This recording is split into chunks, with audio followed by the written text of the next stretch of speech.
কিন্তু ডেঙ্গু আবারও চোখ রাঙাচ্ছে। আমরা লক্ষ্য করছি দিন দিন বাড়ছে আক্রান্তের সংখ্যা। যদি আজকে আমরা যেই জেলা সিভিল সার্জন অফিসের কার্যালয় থেকে যে তথ্য সেটি বিশ্লেষণ করি, সেখানে দেখা যাচ্ছে যে আজকেও কিন্তু জেলার সরকারি যে হাসপাতালগুলো রয়েছে সেখানে কিন্তু ৩৮ জন রোগী ভর্তি রয়েছেন। এবং প্রতিদিন বাড়ছে এর সংখ্যা। এবং এই শুধু হাসপাতালগুলোতে, সরকারি হাসপাতালগুলোতে কিন্তু এ পর্যন্ত চিকিৎসা নিয়ে বাড়ি ফিরে গেছেন ৬২৬ জন।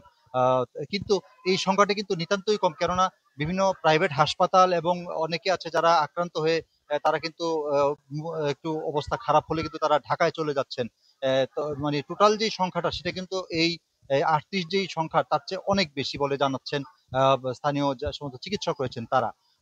আরেকটি বিষয় জানিয়ে রাখতে চাই যে আমি এখন যেখানে দাঁড়িয়ে আছি এটি হচ্ছে নরসিংদী সদর হাসপাতালের ডেঙ্গু ওয়ার্ডের পাশেই। এখানে আমরা লক্ষ্য করেছি এসে যে এখানে কিন্তু আমার পেছনে আপনারা লক্ষ্য করবেন যে এই ডেঙ্গু উৎপাদনের একটি কারখানা বলা যেতে পারে।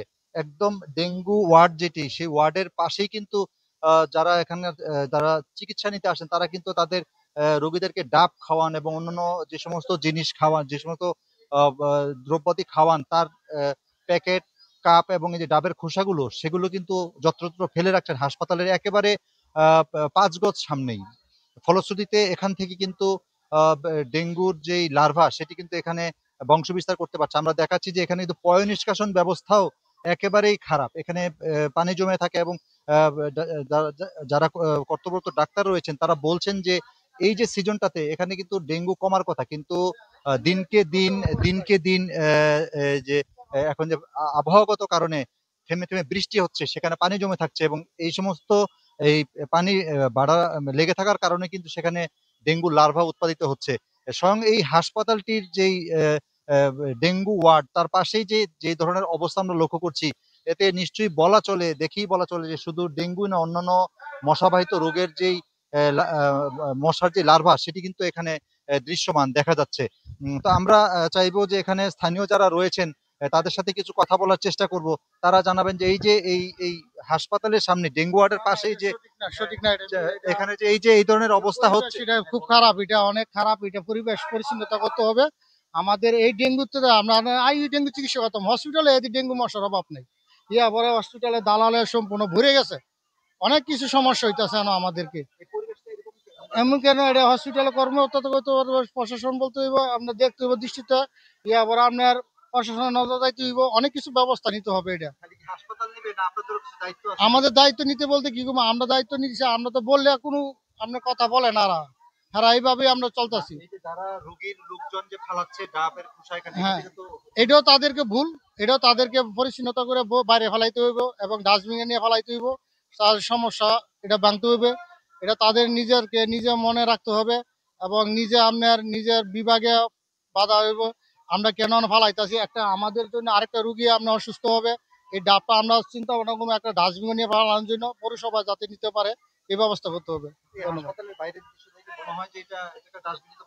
না, এটা তো এখন তো এটা রুগী, তো এটা হসপিটালে যে নার্স আছে তাদেরকে বলতে হবে আপনারা কেন ফালাইতেছেন, সচেতন করতে হবে, তারকে রুগীকে বলতে হবে আপনি কেন ফালাইতেছেন। যেমনটি বলছিলেন একজন সাধারণ এখানকার যে জনগণ, তারা বলছেন যে আসলে সচেতনতা বৃদ্ধি ছাড়া কিন্তু ডেঙ্গু পরিস্থিতি থেকে মোকাবেলা করাটা খুবই কষ্টসাধ্য। আমরা আরেকটু আপনাদেরকে দেখাতে চাই, যেখানে কিন্তু দেখবেন যে আউটডোরে আউটডোরে যেই আছে রুগী আছে তারা কিন্তু এখানে প্রতিনিয়ত চিকিৎসা নিচ্ছেন এবং এখানে এসেই কিন্তু এমন হতে পারে এখান থেকে এই যে মশাগুলো আছে, এখানে যারা যে সমস্ত মশা আছে সেগুলো যদি ডেঙ্গু বাহিত হয়ে থাকে তাহলে তাদের কামড়েও কিন্তু তারা এই আক্রান্ত হয়ে বাড়ি ফিরে যেতে পারেন। তার চিকিৎসা নিতে এসে তারা আবার অসুস্থ হয়ে পড়ছেন। তবে যারা বিশেষজ্ঞ চিকিৎসক রয়েছেন তারা কিন্তু আমাদেরকে বলেছেন যে এই ডেঙ্গু পরিস্থিতি থেকে উত্তরণের জন্য নিজেদের সচেতনতা হওয়া অত্যন্ত জরুরি। অর্থাৎ আশপাশে, ঘরের আশপাশে আবর্জনা পরিষ্কার করা নিয়মিত, যাতে ডেঙ্গু লার্ভা সেখানে না জন্মাতে পারে সেই ধরনের ব্যবস্থার দিকে তাদের সজাগ দৃষ্টি দেওয়ার পাশাপাশি মশারির ব্যবহার, ঘুমানোর সময় মশারির ব্যবহারের উপর গুরুত্ব দিয়েছেন। তাতে কিন্তু ডেঙ্গু আক্রান্ত হয়ে চিকিৎসার চেয়ে আগে যে প্রতিরোধ সেটি ব্যবস্থাকে জোরদার করলে কিন্তু এই অবস্থা থেকে পরিত্রাণ পাওয়া যেতে পারে। তো আরেকটি বিষয় জানিয়ে রাখছি যে নরসিংদী পৌর এলাকা থেকে শুরু করে গ্রামাঞ্চলে কিন্তু মশক নিধন যে অভিযান সেটি কিন্তু একেবারে নেই বললেই চলে এবং এটি কিন্তু ক্রমে ক্রমে এই সময়টিতে এসে ডেঙ্গুর যেই উপদ্রব সেটিকে বাড়িয়ে তুলছে। সচেতন মহল মনে করছেন এখনই যদি পৌরসভার পক্ষ থেকে বা অন্যান্য ইউনিয়ন পরিষদগুলোর পক্ষ থেকে যদি মশক নিধন কর্মসূচিকে বেগবান করা যায়, তাহলেই কিন্তু এই ধরনের যে এখন যে ডেঙ্গুর যে চোখ রাঙানি বা যে উপদ্রব বৃদ্ধি পাচ্ছে সেটি কিন্তু অনেকটাই কমে আসবে। এবং ব্যক্তিগত পরিচ্ছন্নতা বা আমাদের চারপাশের পরিচ্ছন্নতা যদি আমরা বজায় রাখতে পারি এবং মশারির ব্যবহার করতে পারি, তাহলে কিন্তু এই ডেঙ্গুর পরিস্থিতিকে অনেকাংশেই নিয়ন্ত্রণ করা সম্ভব। এই ছিল আমার কাছে এই হাসপাতাল থেকে ডেঙ্গুর পরিস্থিতি।